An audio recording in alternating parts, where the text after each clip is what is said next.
UltraTech cement కర్మాగారంలో ప్రమాద బాధితులకు ప్రభుత్వ చొరవతో యాజమాన్యం నుంచి మెరుగైన ఆర్థిక సాయం అందింది. ఆదివారం బాయిలర్ పేలుడుతో ఒకరు మృతి చెందగా 16 మంది తీవ్రంగా గాయపడ్డారు.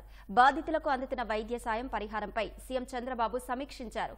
గ్రామస్తులతో ప్రభుత్వం చర్చలు జరిపి క్షతగాత్రులకు కంపెనీ నుంచి సత్వరమే పరిహారం అందేలా చర్యలు చేపట్టారు.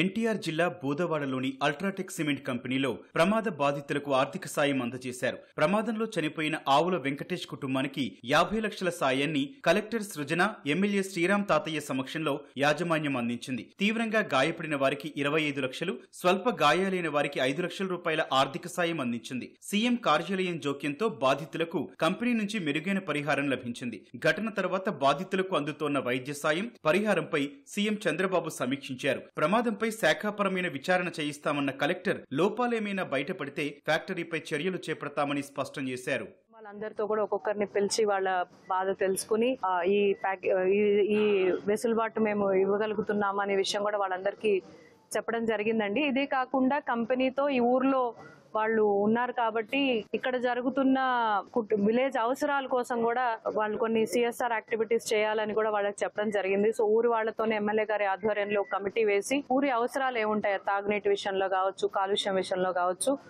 ఎటువంటి అవసరాలు ఉంటాయో తెలుసుకోవడానికి తెలుసుకుని ఆ కార్యాచరణ కూడా త్వరలోనే కాస్త ఈ బాధ నుంచి కుటుంబాలని తేరుకున్న తర్వాత ఆ కార్యాచరణ కూడా చేయడం జరుగుతుంది. చనిపోయిన కుటుంబంలో వాళ్ళకి ఆదుకోవడం కోసం చట్ట ప్రకారం వచ్చేది కాకుండా ఎక్కువ ఇచ్చే విధంగా ప్రభుత్వం కూడా మేనేజ్మెంట్ ఒత్తిడి చేసి 50 లక్షల రూపాయలు చనిపోయిన కుటుంబానికి, అదే బాగా గ్రీవియస్ గా ఉన్న 100% బర్న్ కేసులు కూడా 50 లక్షల రూపాయలు ఇవ్వడం.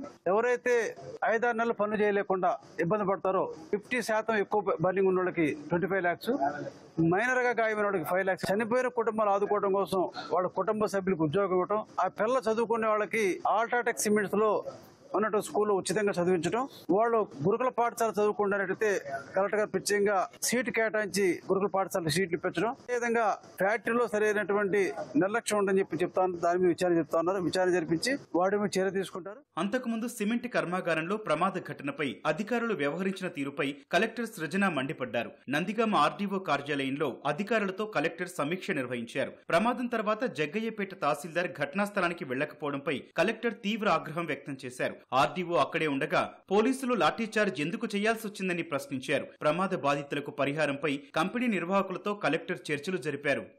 Why is bloody Tahsildar not in the location? I don't understand. Why is RDO fellow sitting around here when there is lathi charge happening there? I don't understand. ఏంటా ఇక్కడ నందిగాంలో మనుషులు లేరా? అందరు చచ్చిపోయినారా? ఉదయం పెద్ద ఎత్తున బోదవాడ గ్రామస్తులు తరలివచ్చి పరిశ్రమ ఎదుట ఆందోళన చేపట్టారు. ఒకరు మృతి చెందడంతో తమకు న్యాయం చేయాలంటూ నినదించారు. ఈ నేపథ్యంలో పరిశ్రమ ఎదుట భారీగా పోలీసులు మోహరించారు.